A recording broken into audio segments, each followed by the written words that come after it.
Whether you know him from songs that make the thugs go wild like Gummo, which to this day I still have no idea what that's supposed to mean, or you know him for having more beef than a Burger King walk-in cooler, ain't no denying the presence of the young boy Tekashi69.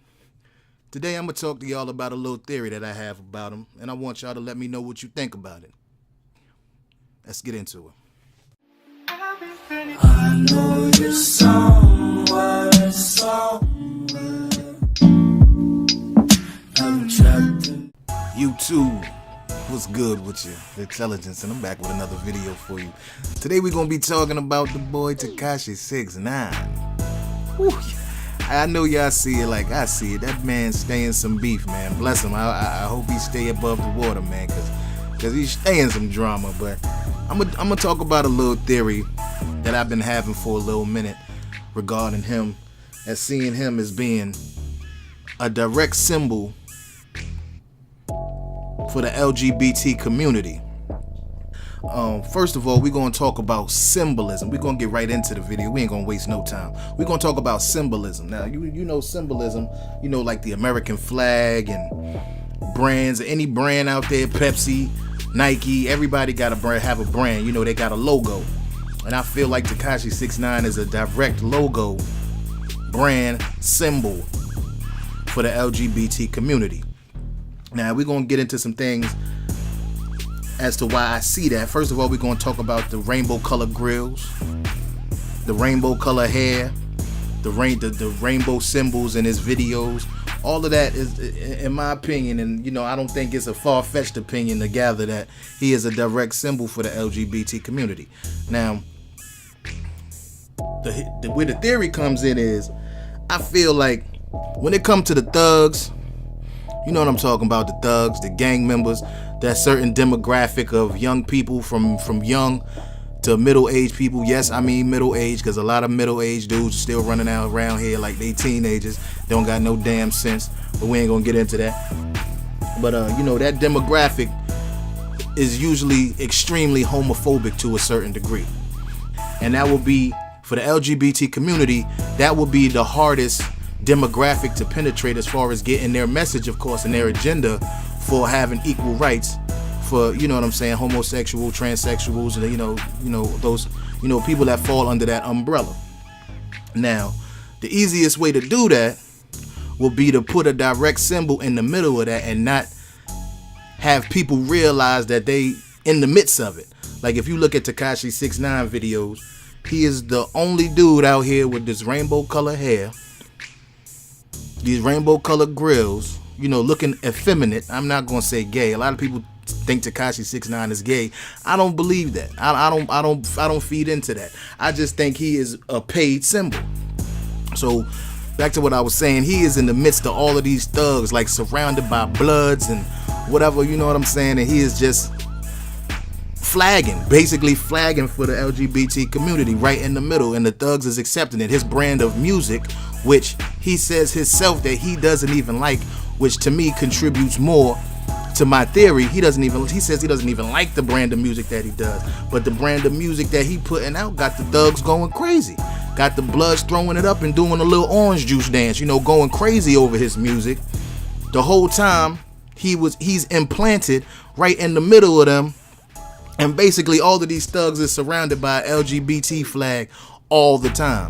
Does that make sense to y'all?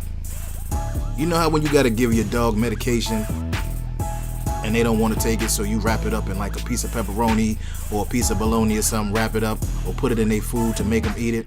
I feel like that is Tekashi69. He is a symbol that's being placed and wrapped up with the thug music, the hardcore music, you know, the drugs, the guns, the women's, all of that, just to be implanted in the middle of the thug culture so that the thugs accept him but really don't know what they accepting.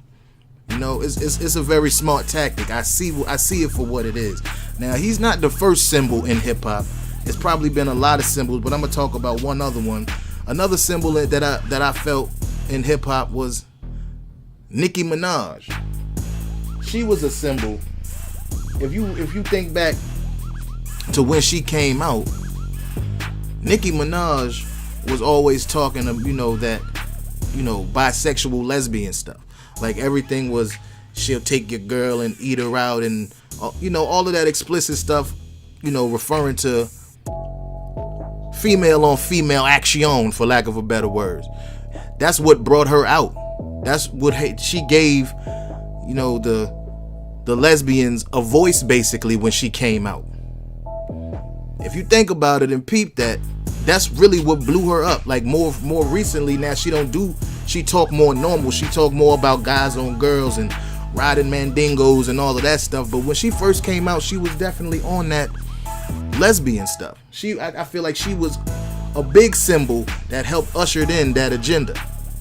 Now, when people say the LGBT movement, they usually look at it as some like Illuminati-esque conspiracy group of people that's just trying to brainwash people to an ideal or a way of thinking. But I don't think that's it at all, man. I just feel like them people want to be respected, and they willing to get their respect by any means necessary. And most of the tactics that they employ are very smart.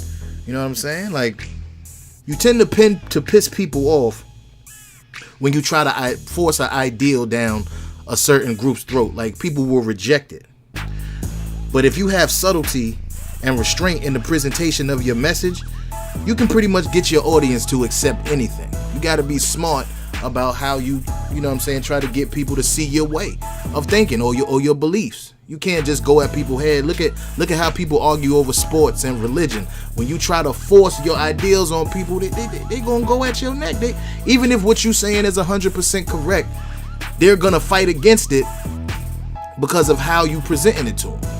That's basically what that sums up to. You know what I'm saying? Like, they're very, very smart and very subtle in how they do it. Tekashi69, if you look at the video that he got, I believe the song is called Gotti.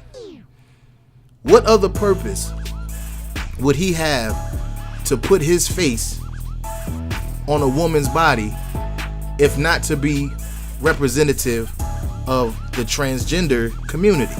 Think about it. Like, really think about all of this stuff. Don't just bop your head to the music, roll one up, get drunk, and go orange juice with it. You gotta really think about what you taking in. Like, understand it. It's nothing negative about it. I don't think it's negative. I just think people need to be aware of what they looking at. Look below the surface. People tend to just look at things for face value, and that's it. It has no other meaning, but it has a meaning, man. Everything has a meaning. If you look at the thumbnail for this video, every single thing in the thumbnail has a meaning. Look at it and tell me what you think all those meanings are in the comment section. Go ahead and do that. Now, diving a little bit deeper into the realms of conspiracy, I want to put a little conspiracy out, a little theory of mine. It's not a conspiracy, of what the definition of his name is. If you look up his name, Tekashi, in Japanese stands for military or militia, right? Y'all with me so far? Y'all following? You smell me? And then you add the 6ix9ine. We all know what the 6ix9ine is. Some of y'all doing the Now Watch video play. 6ix9ine, is a sexual position. Now, just by definition, if you put those two things together, you got sexual and military, sexual army, sexual war, like a reference to the LGBT community fighting a war, and that war being an ideal or a standard way of thinking that heterosexual people may have towards that community, and they're fighting it, and they're winning. Like, things have drastically changed as far as homosexual rights, drastically, as compared to 10, 15, 20 years ago. They winning, they doing their thing. Congratulations to them. They are doing their thing. They getting their point across. I wish more groups, which I ain't gonna name none, would actually band together and fight for their rights instead of always complaining about stuff. But we're not gonna get into that. That's a whole nother video for a whole nother day. Now, before I get into the outro, just a few disclaimers. This is not a video like an expose conspiracy type of thing where I'm trying to, fight against their message. To each their own. Love who you want to love. Do what you want to do. You want to smoke. You want to drink. Whatever your heart tell you to do, as long as you're not hurting nobody else, I say do it. I'm with you. Your boy Lit is never against anybody else living their life the way they see it. I ain't that type of guy. You know, I feel a point. You know, I feel anybody point that want to be equal, to want to be viewed as equal because you a little different. I feel like people nowadays don't dare to be different, and that's why the world and the internet and so many things is messed up, because there's so many followers. You know, that whether the ideals are good or bad, people don't scared to voice their own opinions on them. You know, formulate your own opinion. Don't take what I say, don't take what anybody say and copy it verbatim. Put your own spin on it. Think for yourself, feel how you feel, and never be afraid to say it. You heard me? So to sum it all up, because I feel like I hit on some very good points. I'm gonna give myself a pat on the back. Y'all let me know what y'all think about the points that I hit on. To sum it all up, Tekashi69, a very, very blatant, very urban, very hardcore symbol for the LGBT community that was placed for the purpose of, you know, subtly instilling an ideal into a demographic that usually will be very against it. Like I said, y'all let me know in the comment section what y'all think. I really want to know what y'all think about this one. As with every video, man, I would love to thank y'all, the GOATs, the ones that I do this for, everybody that took a opportunity, took some time out their day to listen to your boy Lit. If you like what you heard or what you see in the video, scroll your ass down. Slap that like, that subscribe button, share it with your friends, discuss it, get back at me in the comment section, make it happen, help the Lit Intelligence community grow. As always, I want y'all to stay lit, and I'm out. Whatever you want.